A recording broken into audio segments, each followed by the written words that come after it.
कपड़े धोने वाली बहू।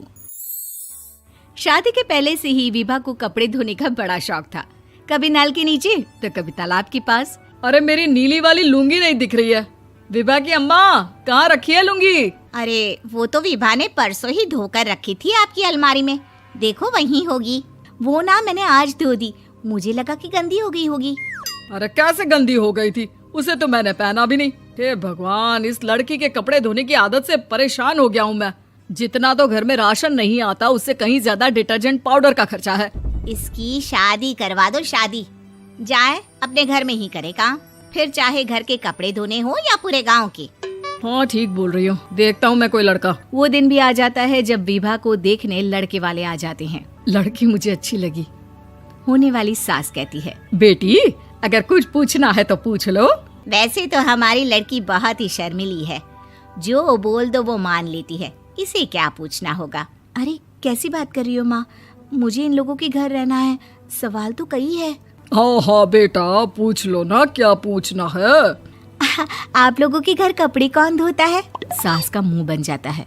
देखो, अगर तुम ये कहना चाहती हो कि तुम्हें कपड़े धोने नहीं आते तो सुन लो, कपड़े मैं ही धोती हूँ, लेकिन तुम्हारे आ जाने के बाद मैं रुमाल तक नहीं धोऊंगी। अरे चुप रहना भाग्यवान, बहू बेचारी घर आई नहीं, उसे डराना शुरू कर दिया। वो क्या है ना बिटिया, अभी तक तो ये कल्लू की माँ ही धोती थी, लेकिन अब तुम्हारे पापा तो दहेज में वॉशिंग मशीन देंगे ही।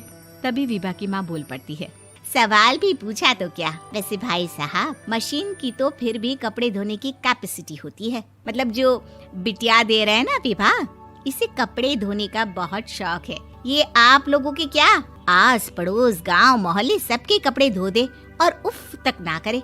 बाहर देखा नहीं आपने कितने कपड़े सूख रहे हैं?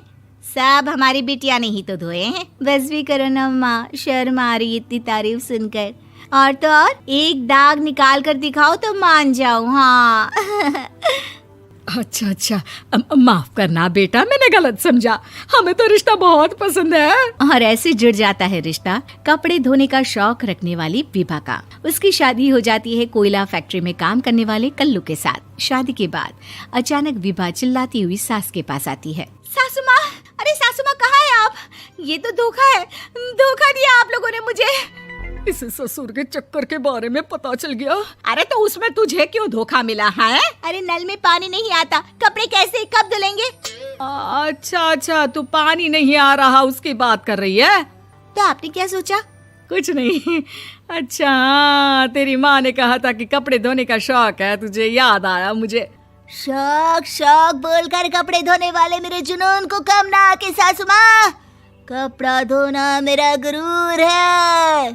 तभी पति भी वहाँ आ जाता है। अभी मैंने इसे सनी देओल की फिल्म दिखाई है, उसी के डायलॉग मार रही है माँ। अच्छा सुन, साफ साफ बता रही हूँ, पानी सुबह 4 से 6 और शाम को 10 से 12 आता है, समझी? विभा टाइमिंग सुनकर हैरान हो जाती है। ये क्या भूतों का मोहल्ला है? सुबह 4 बजे उठकर कौन कपड़े धोता है? 4 बजे टंकी में पानी जाता है, फिर सारा दिन धोना ना, किसने मना किया? अरे कैसी बात कर रही हैं? 200 लीटर की टंकी में कितने कपड़े धो लूंगी मैं? सुबह ही उठ जाऊंगी मैं। अब क्या था, विभा सुबह 4 से लेकर रात के 12 बजे तक कपड़े ही धोती रहती। एक रोज सास पड़ोस से निकलकर कहीं जा रही होती है कि साथ वाली कहती है, हाँ कल्लू की माँ, जरा ये बताओ कि 2 साड़ी है, 2 ब्लाउज और एक पेटीकोट और एक नाड़े वाला लंबा कच्छा। हाँ तो? अरे तो क्या, कितना लोगी धुलाई ये बताओ। धोबन दिख रहे हैं हम क्या? हमारे पति सरकारी नौकरी से अभी रिटायर हुए हैं और बेटा सुपरवाइजर है कोयला फैक्ट्री में। धोबन समझ रखा है हमें?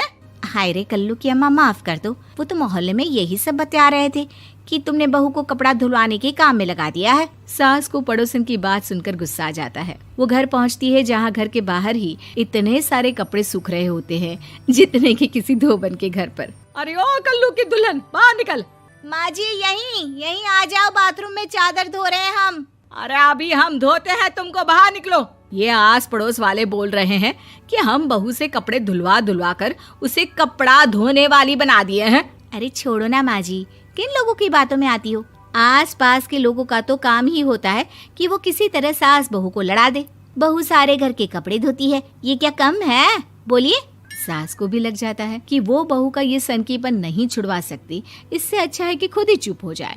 एक रोज सास और बहू मंदिर जाते हैं, जहाँ सास की साड़ी वहाँ खड़ी भीख मांगने वाली से मिलती है। माँ जी क्या बात है, आपकी साड़ी उस भिखारन से कितनी मिल रही है ना? हाँ हाँ, देखो तो दोनों की साड़ी मिल रही है। क्या बात है कल्लू की अम्मा, तुम खुद को तो अफसर की बीवी बताती हो और ऐसी सिंपल सी प्लेन साड़ी पहनकर घूमती हो। सिंपल और प्लेन नहीं है ये साड़ी। तो क्या सोने के धागे से फूल बने हैं? कुछ भी सासू माँ, कुछ भी। हाँ, बने थे इस साड़ी में सोने के धागे से फूल। मेरे पति लेकर आए थे मद्रास से स्पेशली मेरे लिए 10,000 की। ताहे भाई साहब इस भिखारन के लिए भी सेम टू सेम साड़ी लेकर आए होंगे 10,000 की। सास उस वक्त तो कुछ नहीं कहती, लेकिन बहू के साथ घर आती है और अलमारी से एल्बम निकाल कर लाती है। ये साड़ी देख रही है, ये वही साड़ी है जिसे मैंने अभी पहना था। इस साड़ी में ये जो चमकदार फूल दिख रहे हैं ना, ये सोने के धागों से काढ़े गए हैं। लेकिन तू लोकल वॉशिंग मशीन ब्रश से घिस घिस कर सारे फूलों को निकाल कर साड़ी प्लेन कर दी। मुझे माफ कर दीजिए सासू माँ। और तो और, जब मैंने तुझे तेरी गलती के लिए कुछ नहीं कहा, लेकिन तूने तो सबके सामने मेरा मजाक ही बना दिया। क्यों? बहू को समझ में आ जाता है कि अब से उसका कपड़े धोना बंद।